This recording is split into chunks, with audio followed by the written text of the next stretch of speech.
So I promised you that in addition to preaching sermons over the next 3 weeks about our mission and vision, that we would also have some family updates, some sort of where are we headed as a church kind of announcements, updates, etc. And so last week we talked about children's ministry, and we talked about how that was such an important and valuable part of where we're headed as a church. And this morning I want to give us an update on our finances.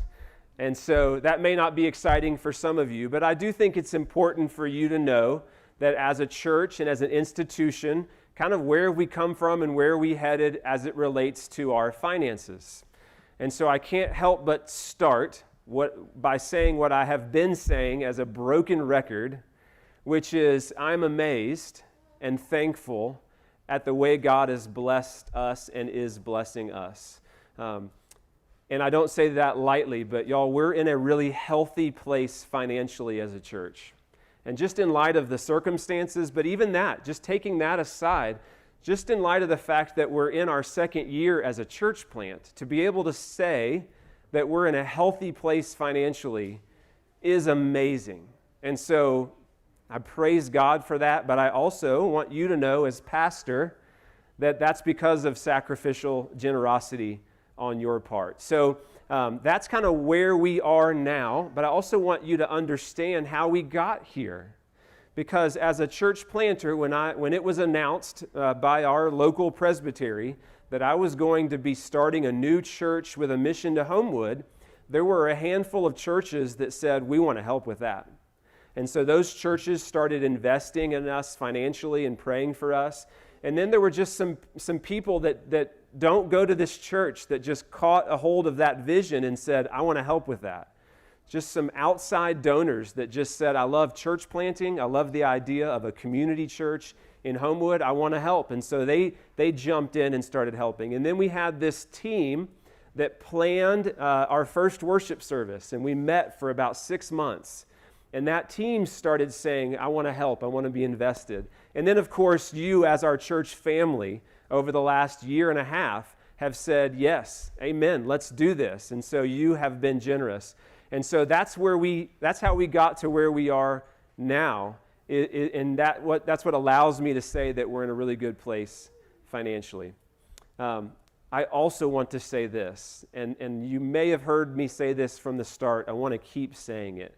That as pastor, it's very important to me that I don't know what people give in this church. It's something that I want to remove myself from as your pastor. That's something I'm very committed to. And so as you can imagine, therefore, I needed help, and I needed it quickly.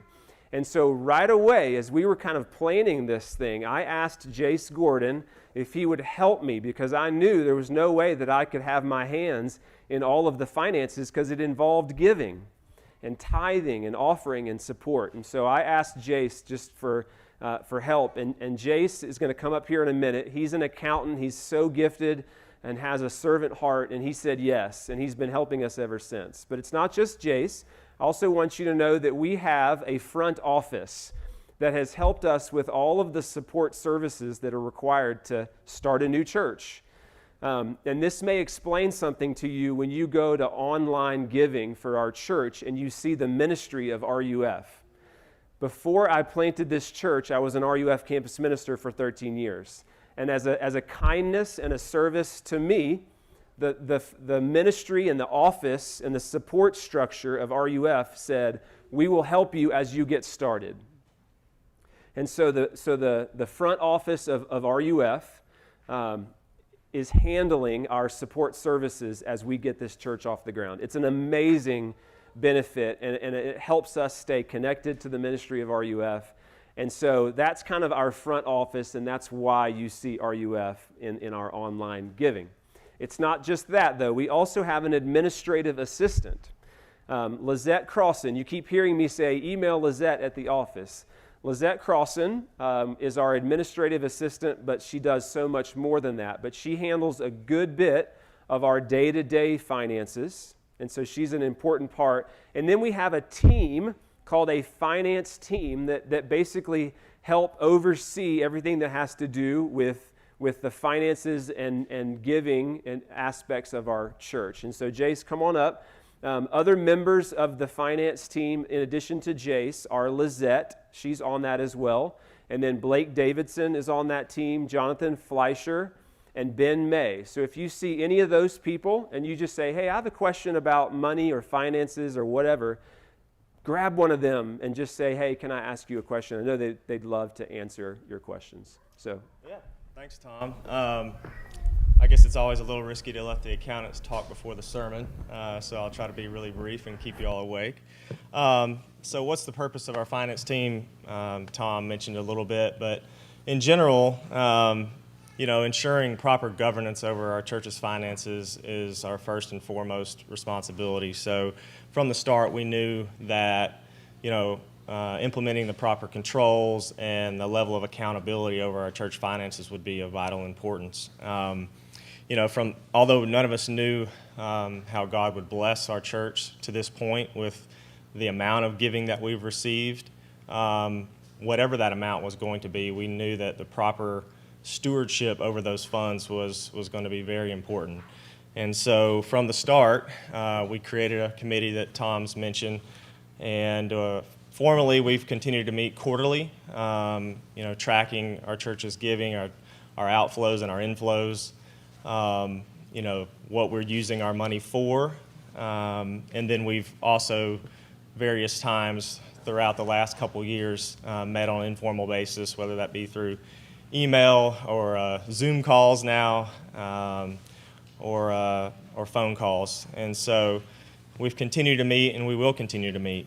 And although the church's temporary session still has ultimate control over the uses of our finances, we as a finance team are the ones that are preparing our detailed operating budget and monitoring where those dollars are being spent throughout the year. And second, Tom mentioned it, and just as important is keeping Tom separate from the individual tithes and offerings of our church body. And so I feel good about our process and the way that we've been able to maintain those controls. So second question, how is our church's current financial condition?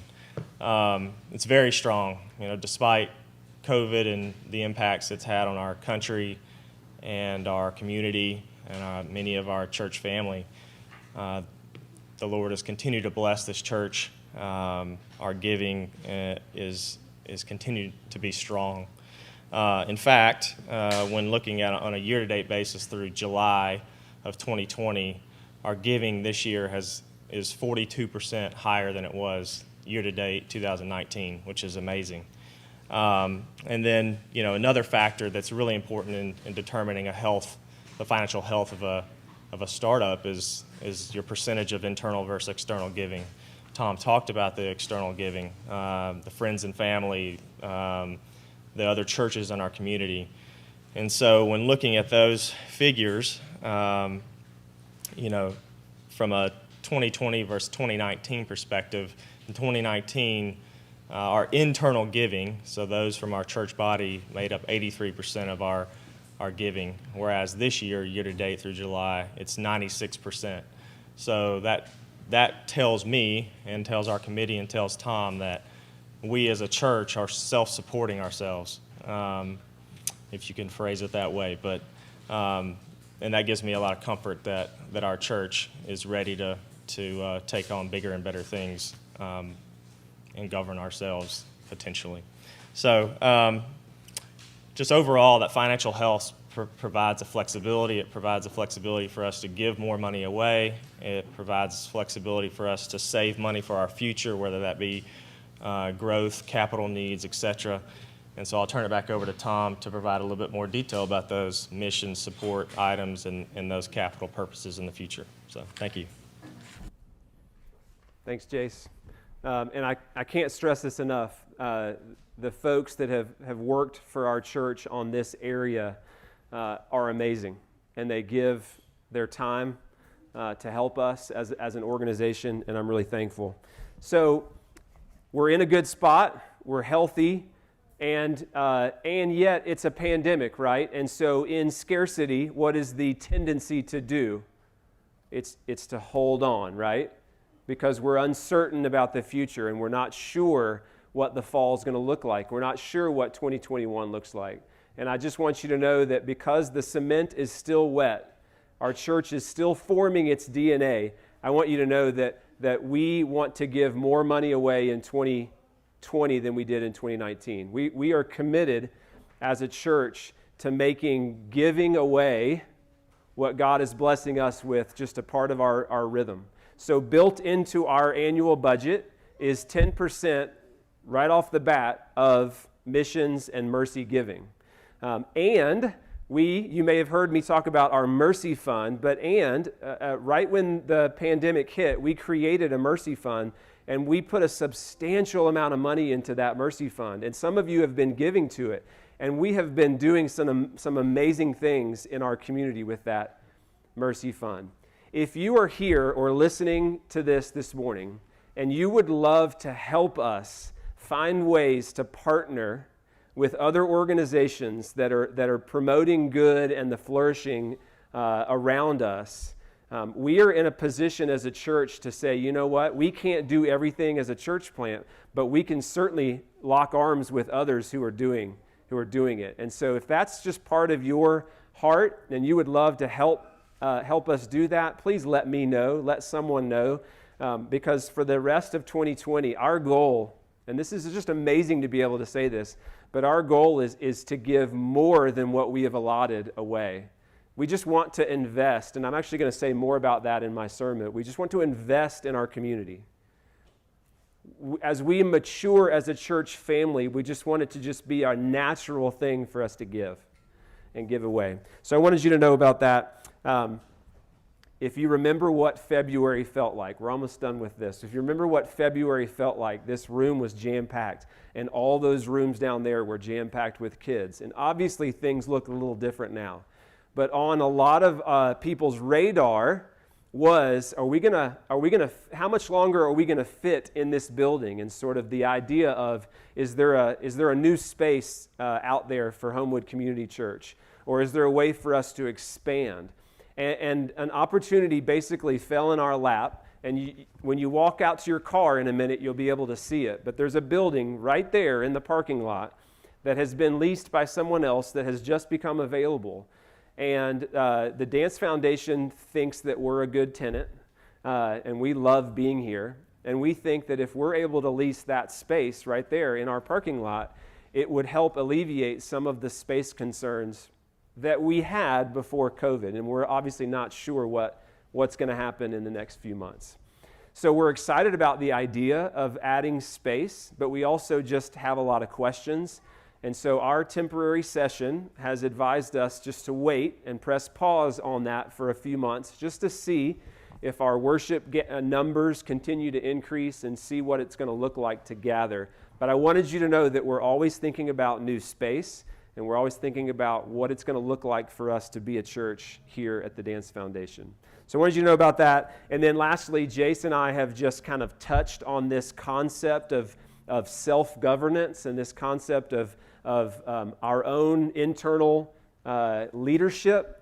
And next week's announcement, I'll go ahead and tee it up, is going to be an announcement about the process of Homewood Community Church transitioning from a mission church, which means we had to borrow leaders from other churches to get started. And this is going to be Presbyterianism 101 next week in the way that we govern. But we have elders that oversee things. And so next week we're going to talk about what it might look like for us as Homewood Community Church to become a particularized church. Again, don't worry about that word. I'll explain it, I promise. But money and finances and new building spaces are things that our own elders in our own session certainly are going to want to take up. So thanks for hanging in there through that. Actually, I know some of you actually loved that. But we just wanted you to know kind of where things are as a church.